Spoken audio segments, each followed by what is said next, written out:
So the big question is this: how do investors like us who trade options and manage our own money generate income regardless of where the stock market goes, and do it all in a way that lets us make time for the people and things we love, and yet still build wealth and remain profitable?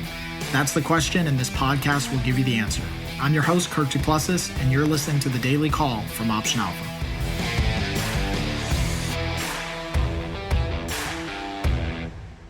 Hey everyone, this is Kirk here again from Option Alpha, and welcome back to the Daily Call. Today we're going to answer the question, how soon can you sell a stock after exercising a call option? So we're going to go off the assumption that you had a long call option, which again gives you the right, but not the obligation, to purchase stock at the strike price in the future.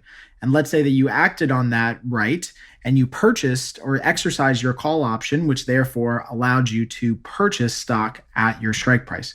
So assuming your strike price is $100 a share, you would exercise your 100 strike call option and you would purchase stock at $100 a share. Now the question is, how soon after exercising this call option can you sell the stock back? And the answer is, as soon as the stock hits your account, you have the ability to sell it right back. So if you exercise that option contract and it takes, a half a day for the brokers to actually deliver the shares to your account, or if it takes 15 minutes for the broker to deliver the shares to your account, whenever the shares actually hit your account and you're now long stock, you can immediately resell that stock in the future right back into the open market.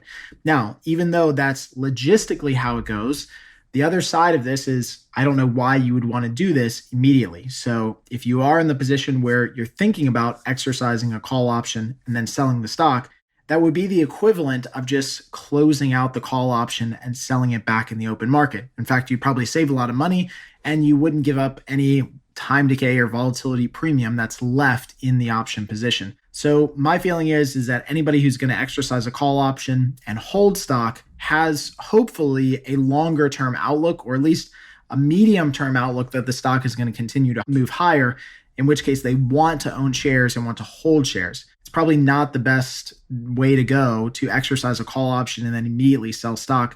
It's a more inefficient way to get rid of the position and ultimately will cost more in commissions. So hopefully this helps out. As always, if you guys have any questions at all, please let me know. Shoot them over to us at optionalpha.com/ask. And until next time, happy trading. Thanks for joining us on the Daily Call. Be sure to subscribe right now for more daily options trading ideas, strategies, and tactics to help you learn how to place smarter, more profitable trades. And if you like what we're doing, don't forget to give us a rating and a review so we can continue to bring you the best daily content possible. We'll see you again tomorrow, right here on the Daily Call from optionalpha.com.